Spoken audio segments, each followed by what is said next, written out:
Okay, I think we can go ahead and start now. Thank you everybody for joining. I'm Ana, I'm academic advisor at Education USA Spain.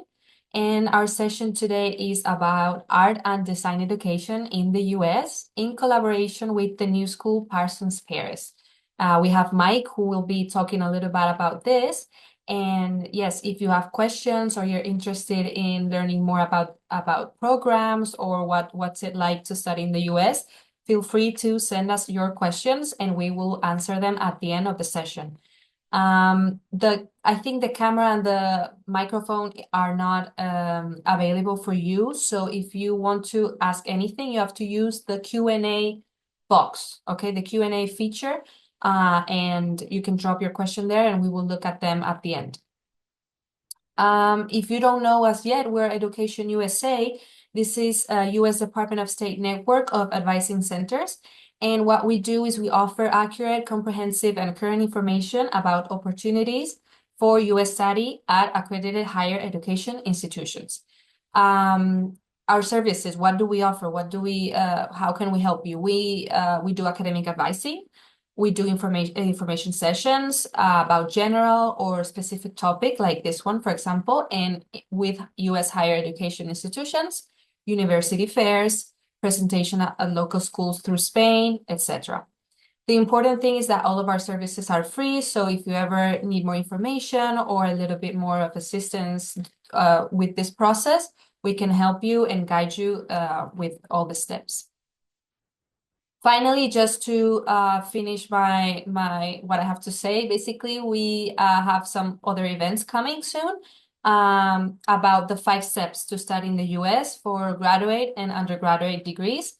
One is virtual in March, and the other one will be in person in the Fulbright Commission in Madrid. So feel free to have a look at what we offer on our website. And if you're interested in, joining more sessions, we do a lot of events during the months. All right, so I'm gonna let Mike start. Thank you so much for collaborating with us and doing this session. I think it's gonna be very interesting for all these students. And yeah, thank you again. Thank you. Thank you very much. I'm very glad to be here. Thank you for taking the time to attend this session. Please don't hesitate to ask any questions that you have. And I will really be touching upon a lot of aspects of the creative subjects and majors that we offer at US institutions. And I will provide, because it goes by, we have less than an hour. It goes by very fast. So I will make sure before we leave today, you have a lot of resources, a lot of links that you can later go on and explore to really dig into what we have been talking about. So without further ado, I will go ahead and I will start this slideshow. So I'll be talking about US undergraduate and graduate art and creative programs. My name is Mike Fiki, Senior Director of Admissions and Enrollment at Parsons Paris, which is part of the new school in New York City. As you know, the new school is more than a century. It's called new, but it's more than a century old. And we've had presence in Paris Parsons Paris has had presence for more than a century too. We offer undergraduate, graduate programs in arts, the performing arts, design education. We really are a university that's very transdisciplinary. We will talk about undergraduate, graduate programs in these different disciplines that you're seeing here, the types of degrees that are available at US universities, application processes, which are very different from one institution to other, how you can learn more, and to respond to any of the questions. Quick introduction to the new school. We're made up of Parsons School of Design, the #1 school for art and design in the USA, Eugene Lang College of Liberal Arts, a College of Performing Arts, the New School for Social Research, Schools of Public Engagement, and Parsons Paris, the only branch campus outside of Manhattan in New York. About 10,000 students, very international school, one of the most international campuses in the US. And the campus in Paris is just as global and international as the one in New York City.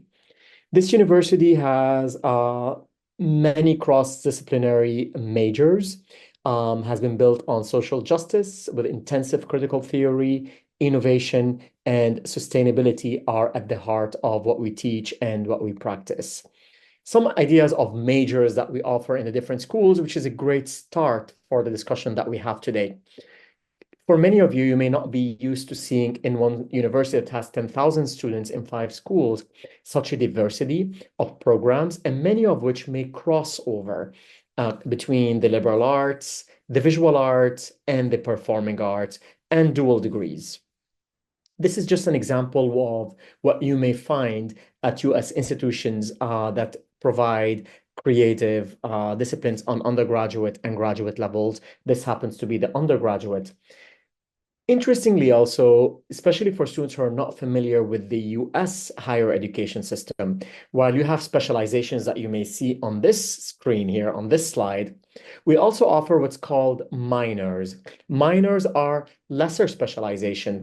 If you're interested, say, in design and technology, you're interested in violin, you're interested in psychology, you may take another major, another practice, excuse me, or discipline that you're interested in on smaller, lesser credit level, lesser study hours or studio hours, and you can consecrate a minor towards that. On graduate level, these are examples of graduate degree levels that are offered, graduate degrees that are offered at US institutions. This is an example from Parsons, where you see a big diversity of programs such as Master in Architectural Design, Architecture, Master of Fine Arts in Architecture, Master of Science in Data Visualization, Master of Fine Arts in Fashion Design and Society. In Paris, we offer Master of Fine Arts in Fashion Design and the Arts. You could also have interior design, lighting design, photography.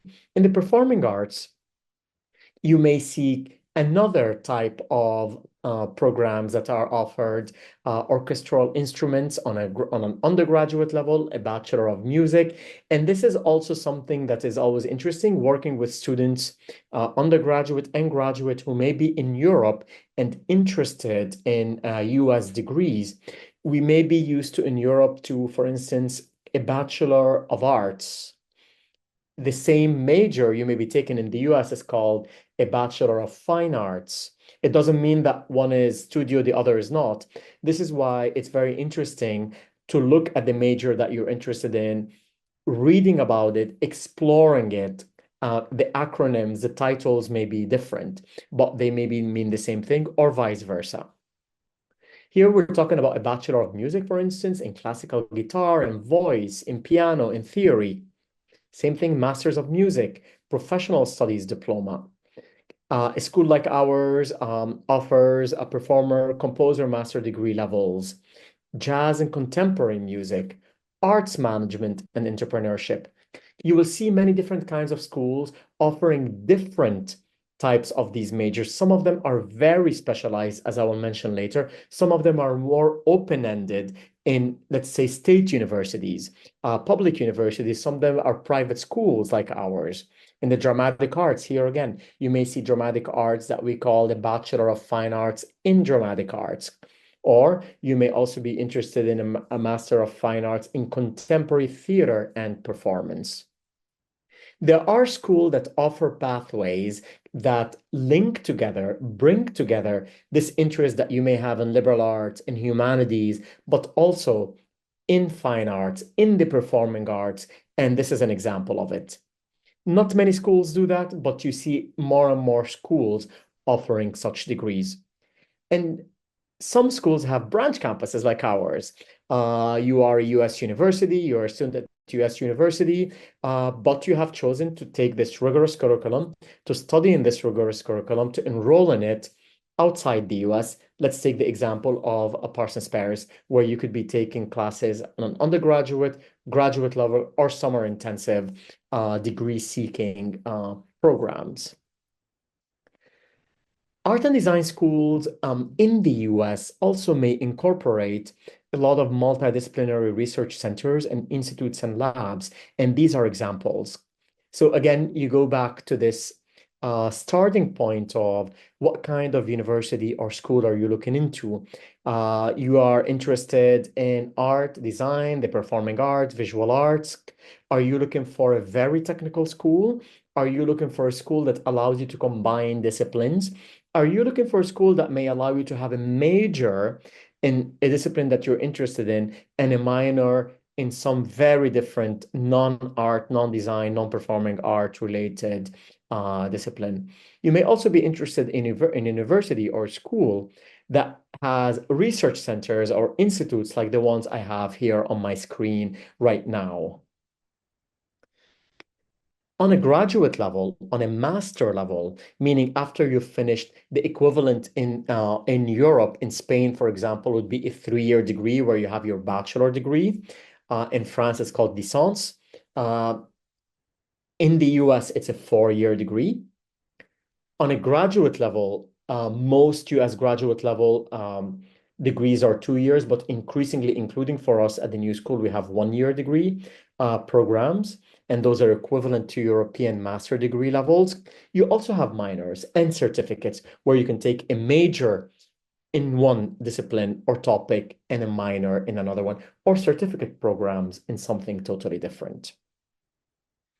And here, I like to mention this, some notable alumni of our school, because those are really, they reflect what I mentioned earlier, across disciplinary education, where you really bring in the artists together with the performing artists, with social researchers. And here, as a path, for some of you who may be interested in undergraduate and graduate levels, are you interested in traditional fine arts practices? Are you interested in emerging fields of art and design? There are really a diversity of paths. Are you going for a school that offers you interdisciplinary majors like the ones I just showed a few slides back, in the liberal arts, in the performing arts? Are you really interested maybe in the business side, in the management side of the arts, the management side of fashion, the management side, the curation, or even STEM? And STEM stands for science, technology, engineering, and math programs where you're really able to combine your passion for design, your passion for the visual arts with federally designated STEM programs. These are some examples I wanted to mention of STEM graduate programs that are offered at Parsons, at the new school. For instance, a Master of Science in Data Visualization, Master of Architecture, Master of Fine Arts in Design and Technology. You may also do what we call a dual degree in the US system. You can bring two master degrees together, lighting and interior design. The type of universities you may be looking at vary really from what we call comprehensive. This is an example, the university of that state, a state university in this, where you can have a college of engineering, a college of medicine, a college of arts and humanities, where you're able to perhaps take a major that is related to some of the topics I mentioned, or you want to go to a university that is a school that is really specialized in the arts, in art, design, the performing arts. And you will see a plethora of both of what I've mentioned in the US and US degrees. What's something that's also very important is as you start exploring those schools, the location of the schools, are you looking to large cities? Are you looking to a city like New York City, where the new school where Parsons is located? Are you looking at medium-sized cities? Are you looking at a major campus like the one you may see in some movies or you may have visited that are located in rural areas, in large states? These are all possibilities. And different students really have different priorities. A lot of universities today, I mean, a visit is always good, it's always important, but a lot of schools today offer virtual tours where you're really able to experiment, to have interactive virtual tours online through the websites, U-visits, lots of online information sessions where you can interact with students, with faculty, with admission officers for portfolio reviews, and I'll come to that in a minute too. This is it, how to learn more. You are, let's say, interested in fashion design. You are interested in industrial design and product design. You're interested in jazz. You're interested in drama. You're interested in the fine arts and ceramics. You're really interested in, let's say, bringing together journalism and design. How do I find out? Most universities today, if not all, really in the US, provide program-specific webinars, chats, get-togethers, campus tours, online, in person. We have a lot of how to apply videos on YouTube, on our own websites. You may, if you have signed up as a prospect student, say you're interested in applying this year for this coming August. Deadlines are very important. I'll come to that in a minute. You would be a fall 2025 prospect student, whether on an undergraduate or graduate level. If you're interested in attending in August 2026, you will be registering your interest as a fall 2026 prospective student, let's say in psychology or interior design or strategic design and management, art, media, and technology, um, communication design, design and technology, and then you will start getting emails from us meaning university side, not specifically the new school or Parsons Paris, but generally when you are asked by a university, when you see contact form, when you go online, say, I want to be in contact with this school, you start getting, and you've expressed interest in a specific program in a specific school, you start getting information on, hey, hi, you expressed interest in this program. Actually, this program director is going to give a talk or a seminar at that time, Central European time, let's say. Link in from your phone, your computer, iPad, what have you, and you can interact with them and ask questions. I encourage you to take advantage of that. Most schools and universities today provide this platform. It's very valuable. You may meet faculty, you may meet students, student ambassadors, alumni. You may even schedule individual admission appointments. For instance, for us at the new school, whether in New York City or in Paris, we offer weekly, sometimes more than once a week, depending on the time of year, chat sessions where you can register for an individualized appointment or an information session, something like this. Sometimes it's specific school, sometimes it's very thematic, sometimes it's for families, sometimes it's about visas, sometimes it's about housing, sometimes it's about a specific instrument, auditions. What's a portfolio? How do I build a portfolio? Show me some examples of a portfolio.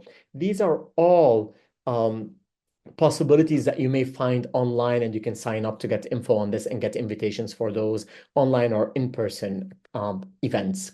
We have student panels that are quite popular on both undergraduate and graduate levels. Nothing really better than a peer, than a student who has gone through your experience, telling you directly what's it like for them at this school or at this practice. What does it really mean to be, let's say, a student in a BFA architectural design program at Parsons? You hear directly from a student or a faculty member. How did they build their portfolio? What's expected in a portfolio? Where is it that you can get feedback on your portfolio?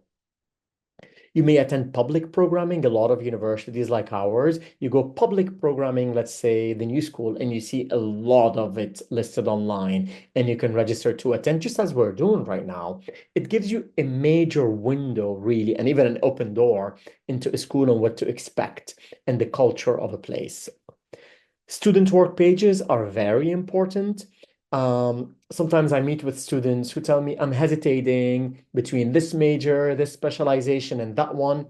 I go, why don't you just go through the student profiles and the student work, depending on the majors you're hesitating about? It's not that you're going to see yourself in that work, but it gives you more insight.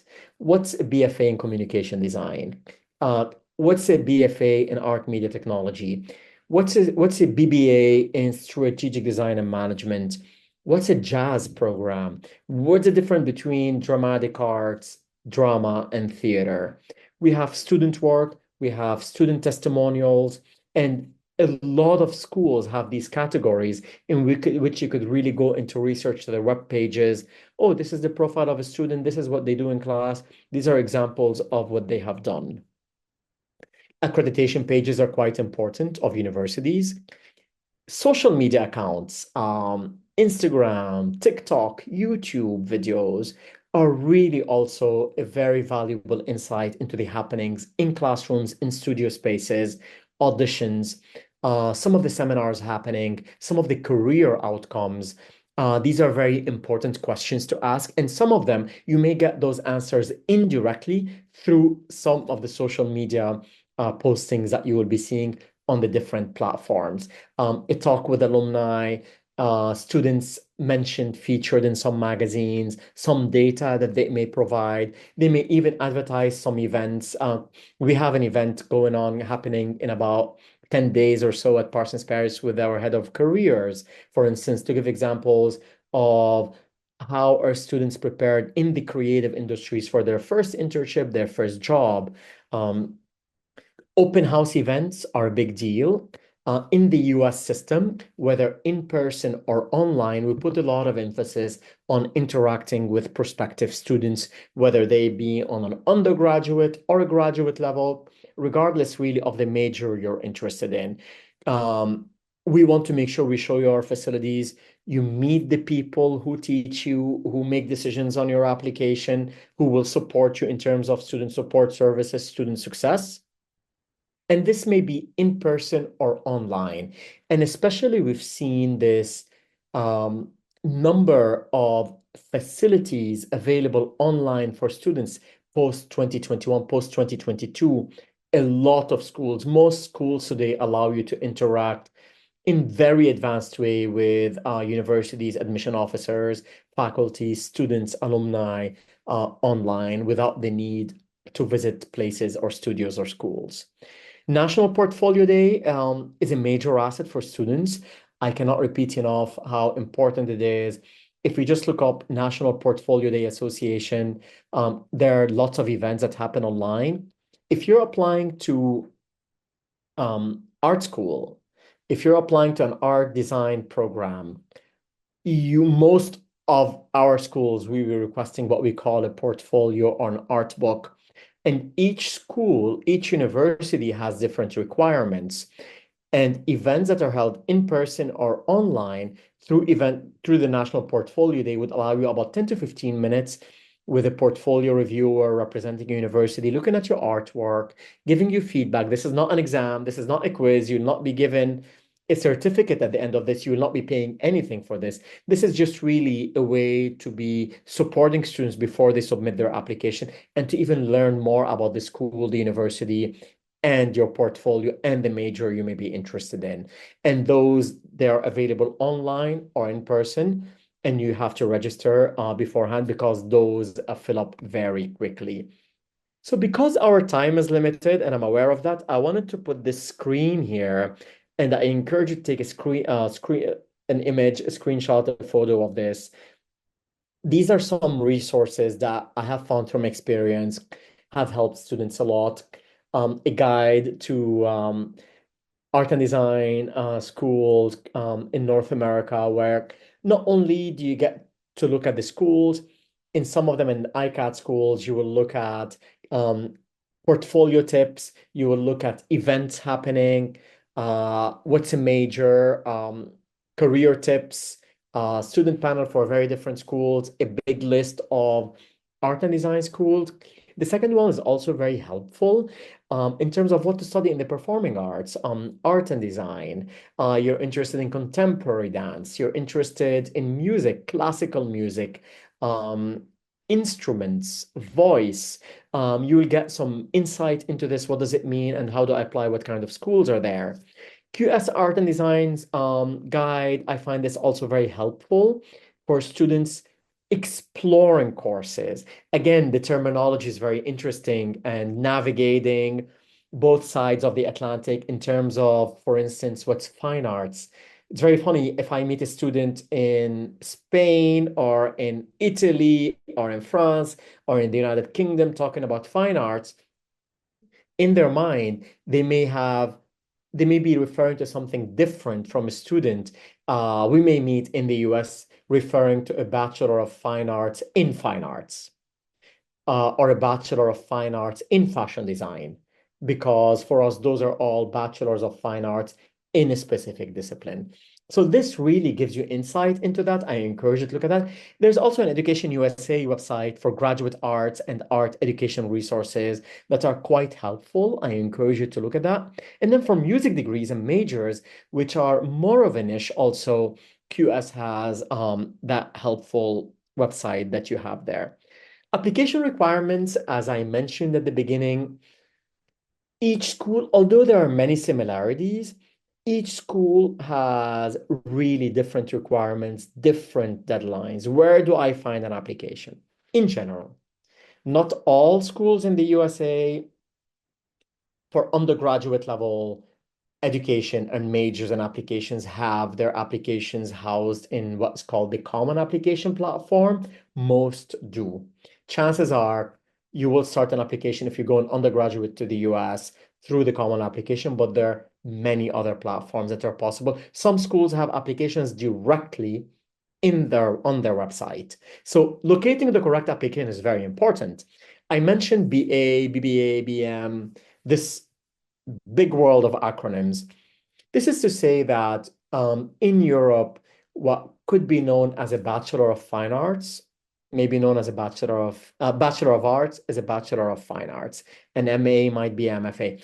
So look a bit.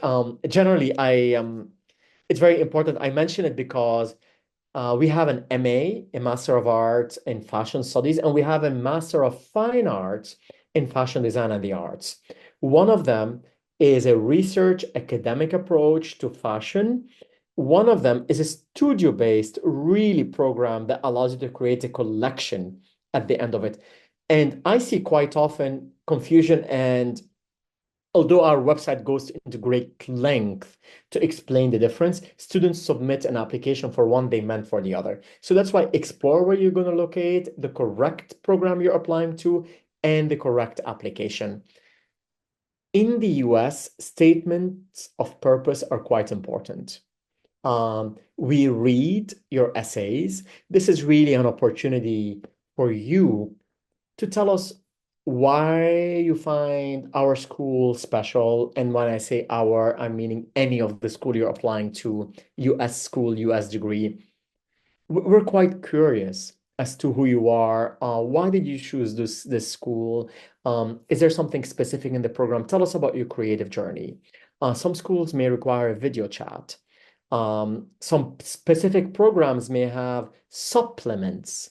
If you're going through the undergraduate level, let's say the common application, where you may apply to several schools at the same time, there may be one common essay, but you will also have some schools like ours. We will ask you about the social impact you feel you will bring as a student and you will make as a student and beyond at the new school. Some schools may want to see you in person, which is rare, really. Online auditions, of course, if you're applying to the performing arts, specific instruments, singing, some students voice, some schools will want an online audition that's live, others may start first with a short recording that you will send to them as a preliminary for pre-admissibility purpose. Letters of recommendation are highly important.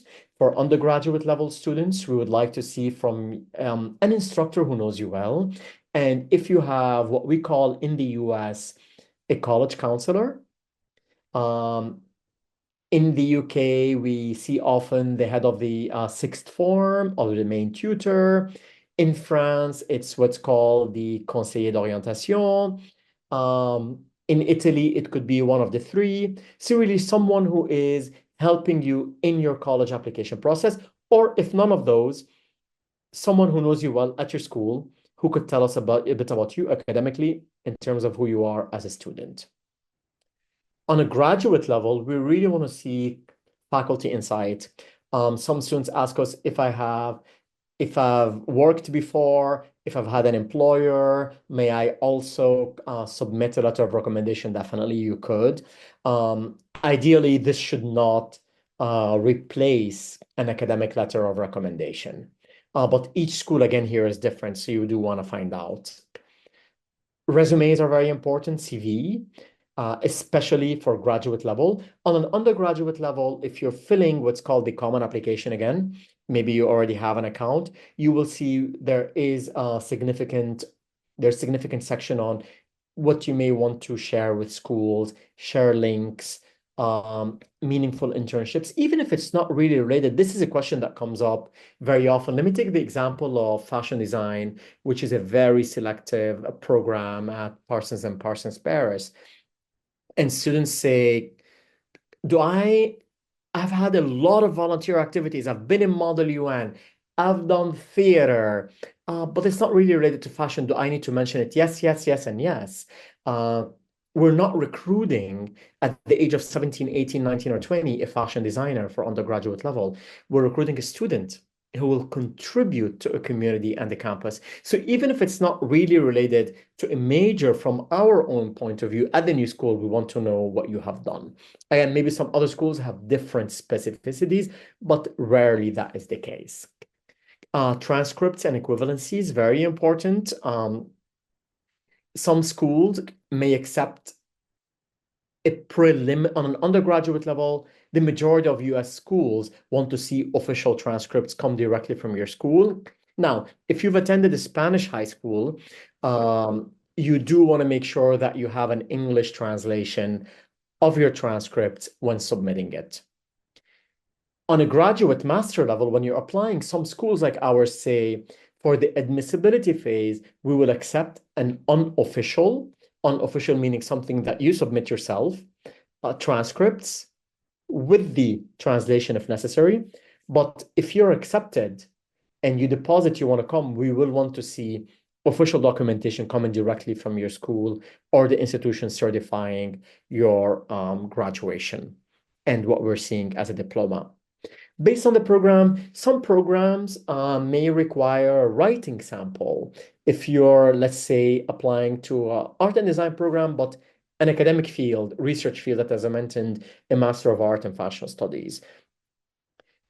Based on the program, again, if you're applying to piano, if you're applying, let's say, to jazz, if you're applying to drama, we may want to see an audition. What the first phase, again, could be just this recording, which later might be an audition, either in person for schools that travel to many parts of the world or the US, or online. So this is also very important. Schools may need an interview. English language testing, very important. Every school has different levels of English language testing. I highly encourage you, as you start the application process, even some schools have different levels per program. They have different levels for undergraduate and graduate. I have seen schools that have different levels per program within the same school. Generally, schools are very transparent, very forthcoming about what these requirements are.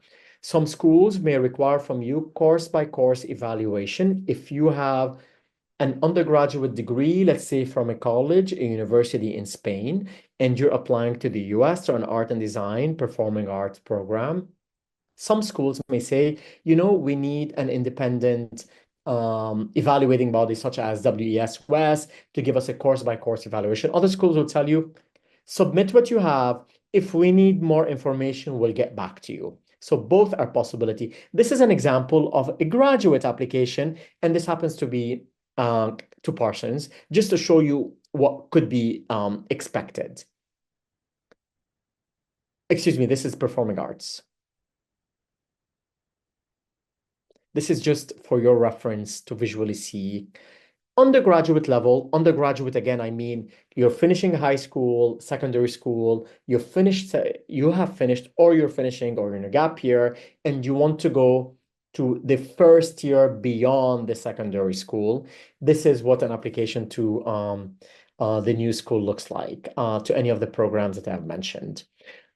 Sometimes students say, may I apply, secure an admission to an art and design performing arts program, and then take a gap year and then come back. Depending on the school, some make it possible, others not. For our purposes, for instance, at the new school, we say, you can go ahead and apply. If you're admitted, when your deposit deadline is the day that you want to commit. The deadline generally it's May 1 that you need to commit to attend. You may go on your admission portal and say, I want to enroll, but in a year from now, hold my place.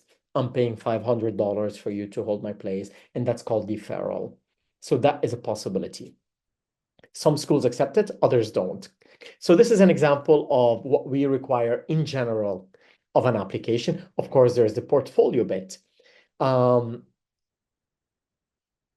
Again, deadlines are very important. In the US, on an undergraduate level, you will hear of early action. Early action for a lot of European students may be surprising at how early some schools may have deadlines, but it doesn't mean you cannot apply afterwards. Let me give you an example. At our university, we have programs that if you are applying for this coming August, which is really in a few months, you may have what's called on November 1, which passed a few months back, what's called an early decision binding application. If you choose early decision and you are admitted, you really must attend. But you will get a decision for this before you go on Christmas break or in January. Most students will get their decisions by then, or for some reason we need to roll over your application till later this spring. We will tell you why and what we expect. Then there is what's called early action. Early action means you may apply on November 1. You will get you will get a response for your application in that timeline, December, January, I mentioned, or beyond, but you're not really obliged to attend this university. Or there is what's called a regular decision, which is, let's say, January 15 for us, which many students apply then, and you will find out if you're admitted somewhere by April 1 or on rolling basis. Graduate level may be very strict on, say, your application deadline is January 1, January 2. We will not accept any applications after that deadline. It depends on the school you're applying to. And then there's something called rolling basis, which is very American in the sense that many schools tell you, like ours, although the deadlines you're seeing online have passed, as long as we still have space in the program, we will keep the applications open and we will keep receiving applications and releasing decisions. So that's a possibility. Again, keep in mind, are portfolios really required or not? There's a good example I always like to refer to as well. There's a program we offer at Parsons and Parsons Paris called Strategic Design and Management, which is a Bachelor of Business Administration. It's an art and design, it's a creative program, but it's a BBA program. This one, for instance, is portfolio optional. We encourage you to submit a portfolio, but it's not binding. A few years ago, we told students you had to submit a portfolio. Now it's optional. So please go ahead. If we are if you're attending this discussion today and you plan to apply in 2 years, let's say, or at the end of next year for the year after, despite the fact that I spoke to you about the new school, you want to go back and say, oh, okay, so this still is what they're doing. Student support networks are very important for US universities. I see I've been talking for about 37 students for 37 minutes, and I want to leave some time for Q&As and to read some of what's appearing in the chat box and the Q&A chat box. When you're applying to a US university, you expect even from the minute that, not the minute, from the time, the period where you're offered admission to get a lot of information. We're very big on communicating. Over communicating, we feel, is better than under communicating for students, especially students who are admitted from countries outside the US. You need to know more about the programs, the visa process, the housing process. May I stay and work in the US for a few months after graduating? Can I work as an international student? Are there dorms? How cold does it get? Are there student clubs? What kind of community events are there? So you'll start getting information on that, webinars, events, either in person or online, from the time period more or less you're admitted, and especially after you say, I plan to enroll, let's say by beginning May or even before. A lot of universities also start telling you how they will help you get your first job. Internships, guidance, counseling, workshops. These are very important. Some resources you do want to find online. Look at the Education USA. There are some websites I really appreciate. An Education USA websites on the resources, how to prepare you for your arrival in the US, what to expect at US university. The support services may really vary by university too. What I'm telling you is not binding for every school you may be attending or applying to. Health and wellness are very big on US campuses, getting acclimated to the city you're in, the state, special orientations, workshops before you arrive. When you arrive, what's orientation? A lot of students I meet sometimes tell me, August, US universities, including a branch campus like ours, which is in Paris, really have a US calendar of activities in which we tell students who are freshly admitted, whether undergraduate or graduate, you need to be on campus, let's say August 20th, August 21. This is really pretty much still hardcore summer holidays. And some students, sometimes family, reach out on behalf of their student to say, can they skip that first week of orientation, or a family is committed to this and that? I say, technically, it's possible. I advise against it because it's that time of really your transition where everyone's arriving at the same time. You're getting all the attention you need at a US university to make sure that transition is successful. So pay close attention to that. Funding your education, I want to make sure I keep some time for this. A lot of universities like ours provide for non-US students what is called merit-based scholarships, meaning when you apply, we do not require you to fill out a second application for scholarships. That same application you've submitted, we look at it.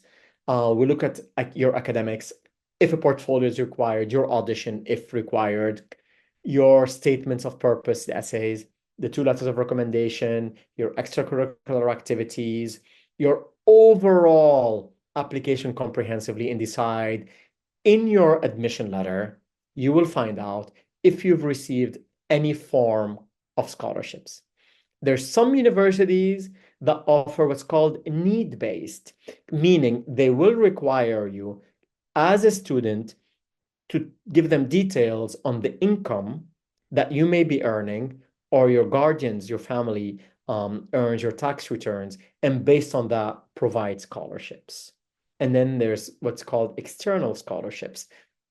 A lot of students may find scholarships which are government-based scholarships, company-based scholarships, foundational scholarships. Most universities tell you that's not a problem. It doesn't interfere with what we're offering you, but check first. Ours for sure. If you tell us I'm admitted, hey, I got this and that, welcome. The more the merrier. All right. If you're a US student or a student whose permanent residency is in the USA, you also would have access to what's called federal student aid. Sometimes students receive communication either by error, or they see somewhere on the website, they say, how about financial aid? Sometimes schools, including art and design schools, refer to financial aid. When we refer to financial aid, we may also just be referring to students in the US. We may be referring to just merit scholarships when mentioning scholarships to which international students may apply. Student employment is possible. You want to check with the school you're admitted to. Can they give you examples of jobs on campus, how many hours they're limited to? Are they open to first-year students? Are they open to certain students in certain majors? This is information that you may be able to find out during the admission phase in terms of as you're asking questions before enrollment. A lot of schools like ours, once you're in the admission phase, you may have access to webinars on financial aid, virtual office hours. These are very helpful information sessions. You want to locate the appropriate office. You do not want to go on the financial aid office, financial aid website and email everyone there.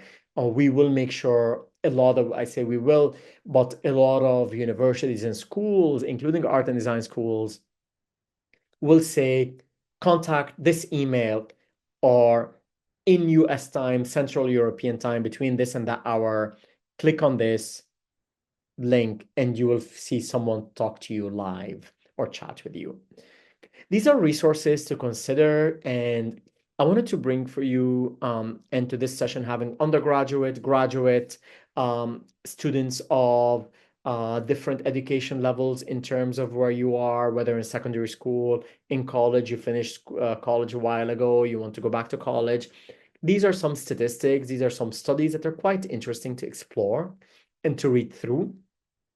And very relative also, I wanted to bring some European, some US based on art and design, and general future of work information. So we have about 10 to 15 minutes. I will stop right here, stop sharing my screen and answer questions. Let me look at what has come up.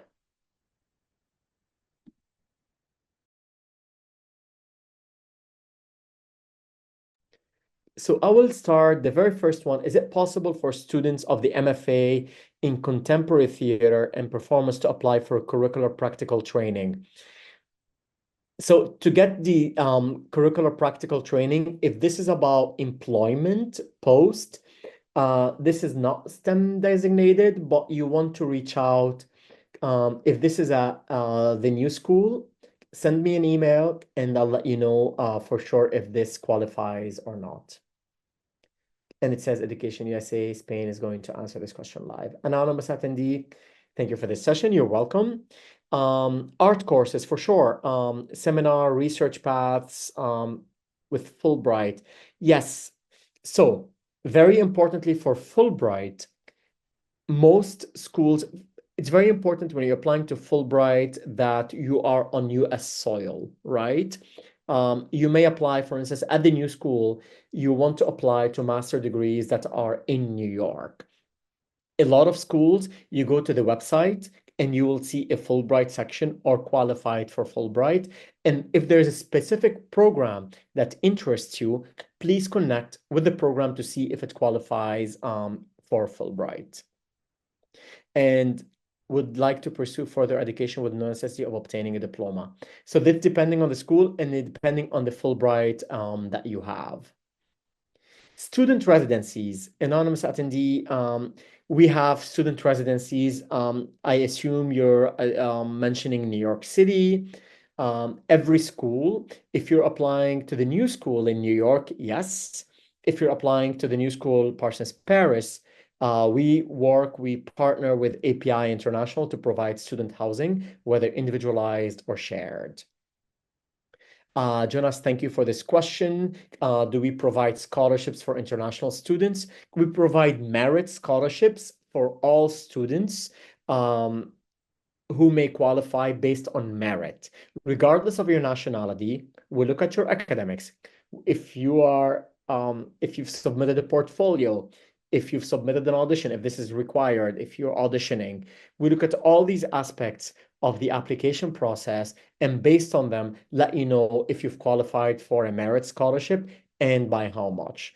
Every school operates that very differently. I don't know if I've missed any questions. What I will do as we talk is I want to bring back some of the resources I mentioned just to put them up in terms of some of the schools, because those are really helpful. And I want to make sure that here, and I will share my screen now again.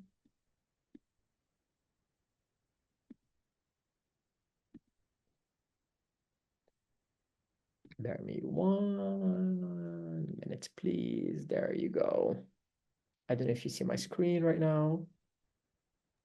Yeah, we do. Thank you. Wonderful, thank you. I don't know if any other questions are coming through. Please don't hesitate. Yes, please. I think you've responded to all of them, but yeah, if you have any other questions, feel free to send it to us, and we're more than happy to help you.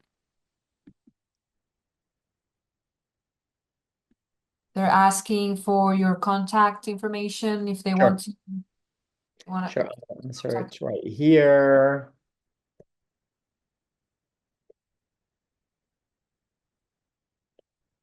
There you go, you have it.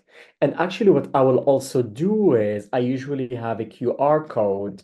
I'm going to put this very helpful resource that really brings everything together. I'm going to put it in the general chat here, um, in the chat of this session of our university's website. It has a lot of materials that will allow you to explore student work, events happening, webinars, public programming, portfolio talks. I just put the New York campus, and I am putting right here the Paris campus.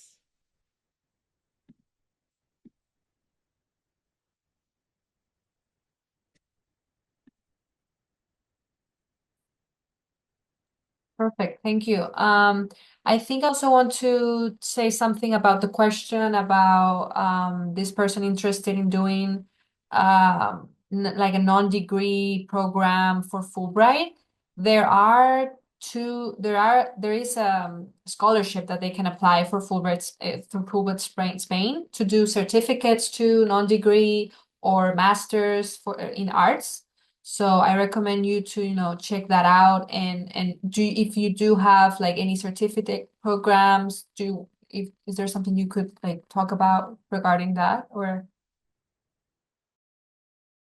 Very good point. So we do have certificate programs, and we get a lot of I'm going to put here a page that is quite helpful. That is very popular also with students who come from abroad. I'm going to show it here. It's easier visually.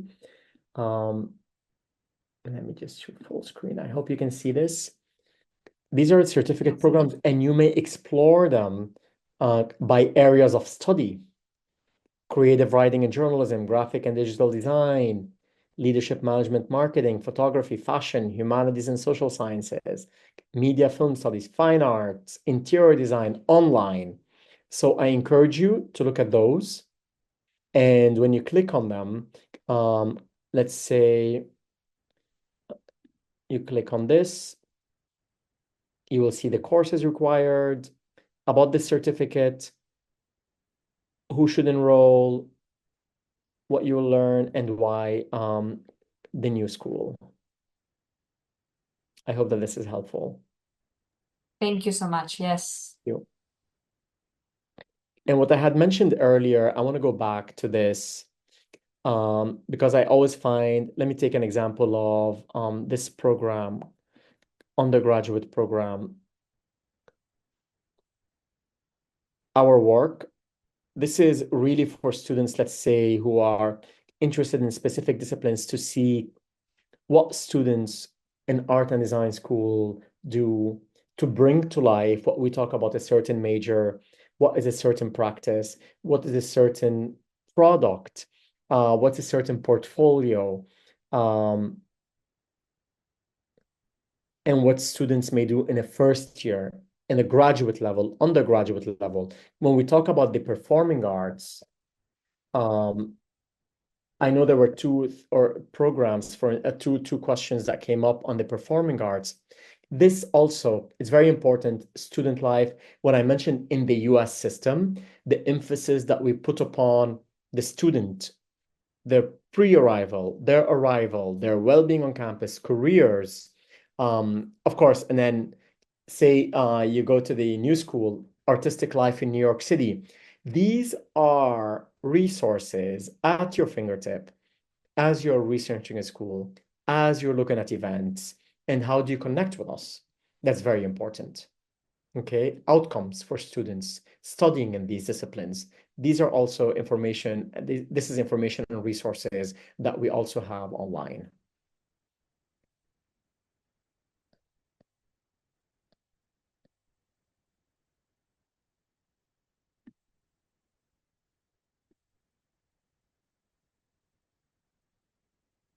Thank you, Sayed. Appreciate it. Franklin from Liberia, is there any possibility of waiving my application standardized tests? So this is every university is different. In the application itself, when you're applying, when it comes to paying the fee, some schools tell you, do I qualify for a fee waiver? You read the different conditions that may apply, you click on them, and you submit. And if you qualify, if it's approved, in about 24 hours, you will see your application status change to submitted and paid. So every school is different. Ours is what I just mentioned. Before submitting the application, when you get to the point where you want to pay and submit the application, you will get to that point that allows you to request a waiver, and then you will get a response of what that's possible.